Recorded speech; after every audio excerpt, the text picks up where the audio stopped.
Welcome back. We're continuing our conversation with David Hedrick. So David, you were talking about the husband being a victim half of the time in domestic violence, and that was certainly your case. One thing I'm curious about, again, you don't want to have this destroy your political aspirations for your future, but at that point, the Columbian had already placed it all, plastered all over the front page, this big article that was essentially ending your career, it appeared. When did that article come out? I mean, you had the time you were arrested, and in fact, there was more than one article. There was multiple articles, each one of them being not so flattering. And they did. I mean, they took all the cheap shots they could, and that's the best way, I can refer to it is, the liberal media did what the liberal media does. And, it wasn't just the Columbian. I mean, they did it all over the place. I mean, this was covered, nationally. The Huffington Post had stuff on it, and, it was featured, even in CNN and Time, and Fox News picked up part of it. And, but mostly, the Columbian, I think, kind of led a lot of the writing because they're local. So a lot of people kind of picked their article and use it. They used it for the Centralia Chronicle, for example. I believe they were using most of the Columbian stuff. But it was essentially a lot of them were attack pieces, and they were cheap shots. And they knew in court that you can't defend yourself, and that essentially you have an attorney speaking for you. So they used that against me. They would, look, he has nothing to say now. So it was like very cheap shots that they understood. In that situation, it's not my turn to speak. As the judge speaks, the attorney speaks. Sure. And that's, so they would take anything like that they could, spin it against me, and try to do everything they could in their power to destroy, what they saw as a young Tea Party guy. I can imagine a Tea Party representing the right side of the political spectrum, and John Laird, who heads up their, I guess, a very vocal editorialist from the Columbian, has made the Columbian's stance very politically left motivated. Right. And so at this point, they were in a position to do whatever they can to end your political aspirations. So I can understand the motivation there, but they also have just to report the news. How were they really just reporting the news? I don't want to be unfairly biased against the Columbian because this is news. Right. And maybe all they had was the police report. And were they following the trial, or? They did follow it to some degree, but there was, you could tell when you read it. Like I could afterwards, I pick it up and see what they said.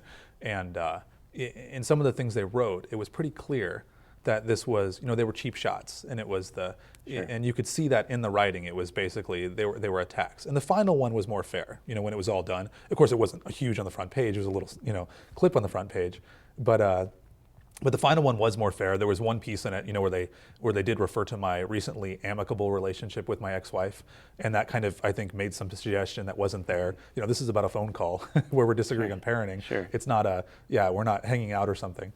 So I think that suggestion was kind of there. I don't know if that was intentional or not. But other than that, the final one was fair. But leading up to that, it was essentially attack after attack, and they, thought they'd have an opportunity here. So that being, at that point, it was good that you weren't still running for office, because it would have been academic at that point anyway. You came home, you and your wife were back together, and you were getting along fine, which is that the case? Yeah, we're getting along fine, and we're doing all the typical things, that you should do in this situation. And I talked to my wife. We're not going to go into full details about everything, that we're doing, but we are, doing counseling and those kind of things. They are occurring, and that's something that we both did on our own. It's not something that, of course, that was government regulated.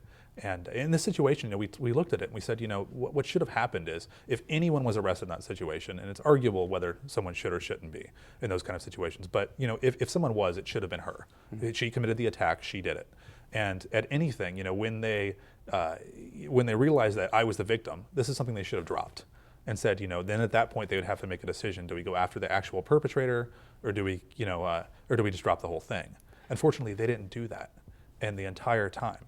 And if she had been the one that they took, she probably would have taken the diversion. She probably would have gotten the counseling that they offer. She probably would have done all those things. But because they arrested the victim, not only did they waste all of this money, all of his resources, and going after the person they knew the whole time didn't do anything, but they stopped us from having someone who had perpetrated something getting the help that they may have needed, which is why those resources are supposed to be there in the first place. And she wasn't given those. And I think that's a tragedy. I think it's something that, it shouldn't have happened. And, they really need to rethink, the way, when you look at the DV court and you see it's just guy after guy after guy after guy that's coming up before domestic violence. And if this is something where it's roughly 50-50 in our society in terms of who the perpetrator is, how is that possible? And we need to really start analyzing this and say that, the guy in my situation, I can defend myself, of course. And it's not that I was the victim because I can't defend myself. I was the victim because I was choosing, not to defend myself until I had to in the end. It was that, as a guy, it's not a weak thing that you're saying. And I think that's one of the reasons a lot of guys don't come forward is they look at it that way. It's an admission of some kind of weakness. And it really isn't.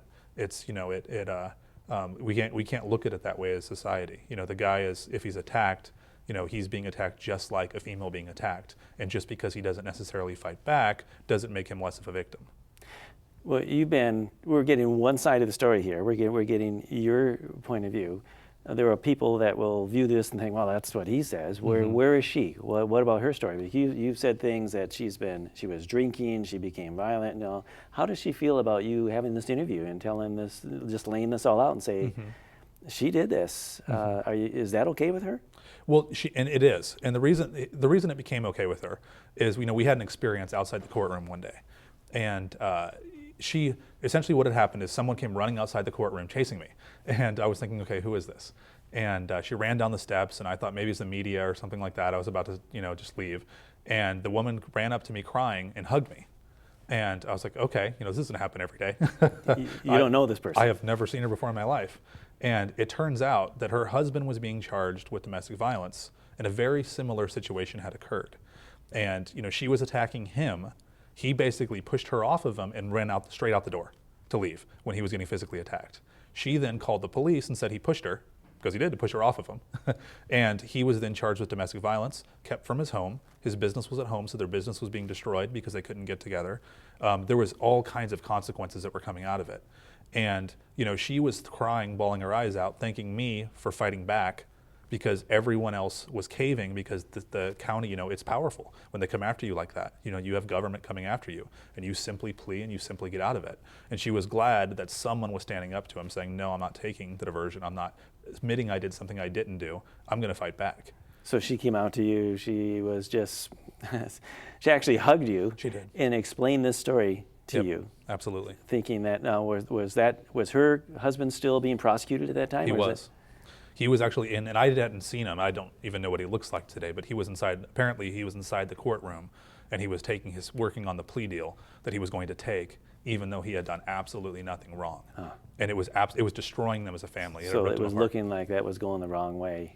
It was. So it's a little surprising to some people, I think, to understand that it's not just one person charging another person. Anytime there's domestic violence, the state or whoever, the county, whoever, the authorities will charge, even if it's backwards from the person that was being attacked. Right, and it is. And it is devastating. I mean, even when you're found, you look at my case, there's the consequences of it.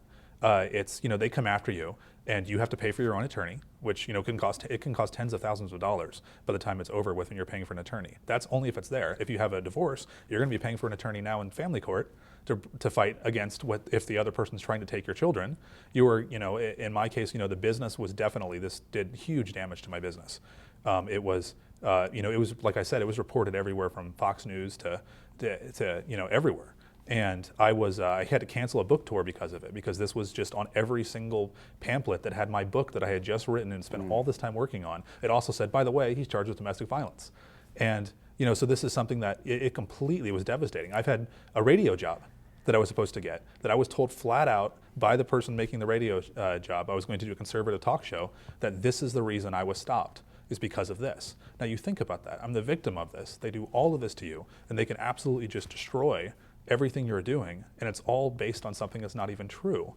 And unfortunately, those headlines, the sensationalism of David Hedrick, this public figure, gets charged and basically makes it look like you are this violent guy that we thought we knew, and look at this. How in the world can you lead a community or a nation if this is who you are. So that and then when you're acquitted, you don't get big headlines again that says David Hedrick wrongly accused, acquitted. His wife was defending him. That wasn't the story. You don't get those headlines. You might get a little blurb that many people no longer see because it just doesn't get the profile. Right. And once the accusation's out there, it's out there. I mean, this is one of those things where people always look at you kind of like, well, maybe, he was somehow guilty.